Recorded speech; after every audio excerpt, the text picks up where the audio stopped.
सम्मेलन G7 का था, वेन्यू इटली का। लेकिन चर्चा सबसे ज्यादा इटली की प्रधानमंत्री जॉर्जिया मेलोनी और प्रधानमंत्री मोदी की केमिस्ट्री की हो रही है।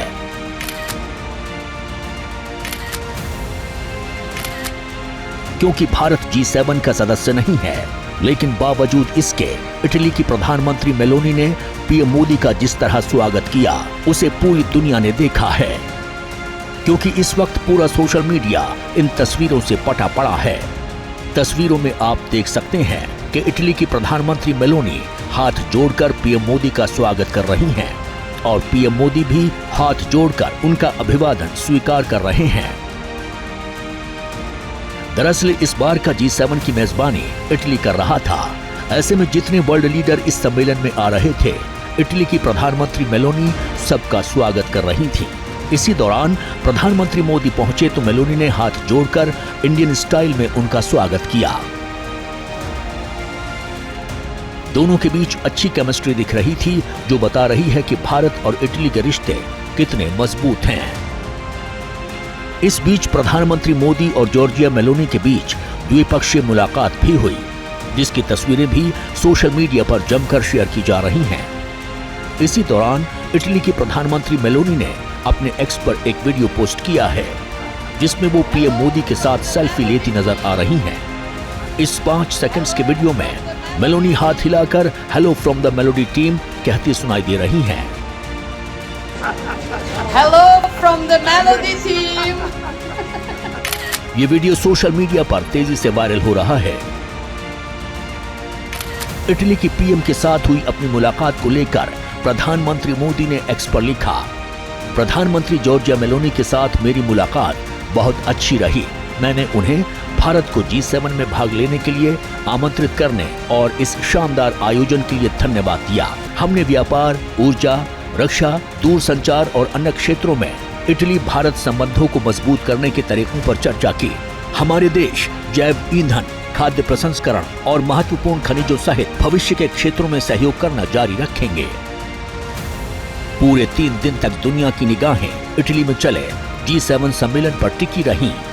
इसमें शामिल हुए वर्ल्ड लीडर्स ने दुनिया में छिड़ी 2 जंग से लेकर AI और क्लाइमेट चेंज जैसे अहम मुद्दों पर चर्चा की, जिसमें आउटरीच सेशन को संबोधित करते हुए पीएम मोदी ने टेक्नोलॉजी में एकाधिकार को समाप्त करने पर जोर दिया।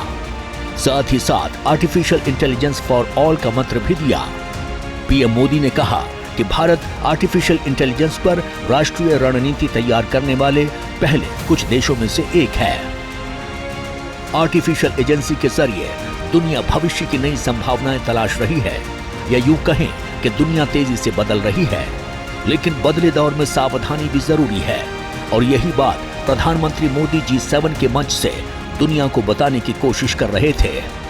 हमारे आदरणीय प्रधानमंत्री जी की प्रतिष्ठा दुनिया के देशों में बढ़ भी रही है, और जैसा कि अभी जानकारी में आया है कि इटली में एक अच्छा भव्य स्वागत हुआ है उनका। वास्तव में लोगों की रुचि हमारे प्रति कैसी है समझ में आता है। निश्चित रूप से हिंदुस्तान के बारे में लोग अच्छी राय बना रहे हैं, और सबका विश्वास है कि भारत दुनिया में अगुवाई भी कर रहा है और अपनी अलग पहचान भी बनाने का काम कर रहा है। तो सबने भारत को सराहा, पसंद किया, और भारत की सब लोगों ने तारीफ की। इटली में पीएम मोदी ने ब्रिटेन के प्रधानमंत्री ऋषि सुनक के साथ साथ फ्रांस के राष्ट्रपति इमैनुअल मैक्रोन और पॉप फ्रांसिस सहित कई नेताओं के साथ द्विपक्षीय वार्ता की। इस पूरे G7 में प्रधानमंत्री मोदी एक वर्ल्ड लीडर के रूप में नजर आए,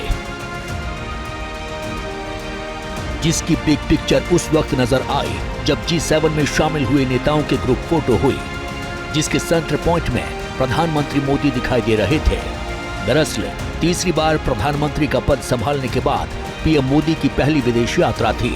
यही वजह थी G7 के सम्मेलन में आया हुआ हर बड़ा लीडर उन्हें मिलकर तीसरी बार प्रधानमंत्री बनने की बधाई दे रहा था, और प्रधानमंत्री मोदी हर किसी से गर्मजोशी के साथ मिल रहे थे, क्योंकि अमेरिकी राष्ट्रपति बाइडेन के साथ उनकी कोई द्विपक्षीय बैठक तो नहीं हुई, लेकिन जिस गर्मजोशी से दोनों नेता मिले और जिस तरह बाइडेन ने मोदी को गले लगाया, उसे पूरी दुनिया ने देखा।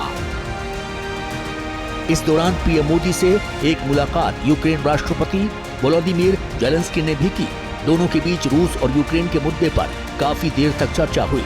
पीएम मोदी ने कहा, शांति का रास्ता बातचीत और कूटनीति से होकर जाता है। लेकिन इन सब के बीच एक वो भी भेंट हुई जिसकी किसी ने उम्मीद तक नहीं की थी। ये मुलाकात थी कनाडा के पीएम जस्टिन ट्रूडो की। दरअसल आतंकी हरदीप सिंह निज्जर की हत्या के बाद कनाडा और भारत में पिछले साल से तनावपूर्ण संबंधों में तल्खी देखी गई थी। इस तनाव के बाद प्रधानमंत्री मोदी और कनाडाई पीएम जस्टिन ट्रूडो की ये पहली मुलाकात थी। आपको बता दें कि भारत G7 का सदस्य नहीं है, बावजूद इसके उसे G7 के सम्मेलन में शामिल होने का न्योता मिलता रहा है। दरअसल इस सम्मेलन में G7 के ग्रुप देशों के अलावा दुनिया में तेजी से बढ़ती अर्थव्यवस्था वाले देशों को भी न्योता दिया जाता है। और भारत दुनिया की 5वीं सबसे बड़ी अर्थव्यवस्था है। अगर G7 के देशों से इसकी तुलना करें तो इन देशों के मुकाबले भारत जीडीपी के मामले में चौथे स्थान पर है। वैश्विक मंदी के बीच पिछले 3 सालों में 7% से अधिक की विकास दर के साथ भारत दुनिया की सबसे तेजी से बढ़ती प्रमुख अर्थव्यवस्था के रूप में उभरा है।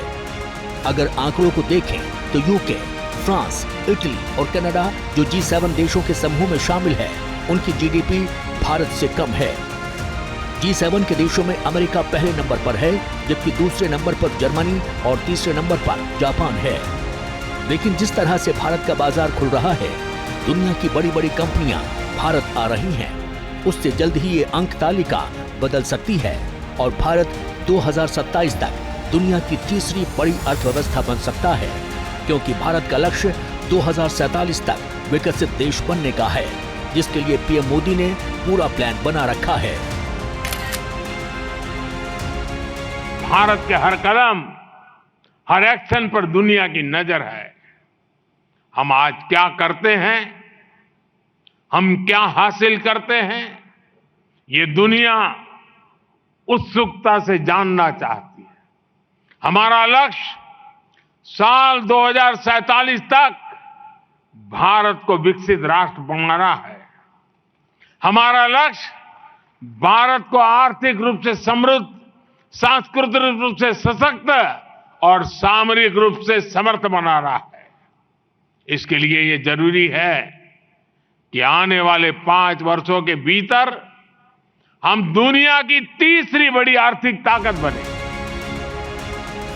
इस वक्त पूरी दुनिया भारत की बढ़ती ताकत को न सिर्फ देख रही है, बल्कि महसूस भी कर रही है, क्योंकि पूरे G7 सम्मेलन में हर कोई पीएम मोदी से मिलने के लिए बेताब दिखा। किसी ने सेल्फी ली तो किसी ने गले लगाया, तो कोई गर्मजोशी से हाथ मिलाता नजर आया। G7 के सम्मेलन में कोई ऐसा नेता नहीं दिखा जिसने प्रधानमंत्री मोदी से मुलाकात न की हो।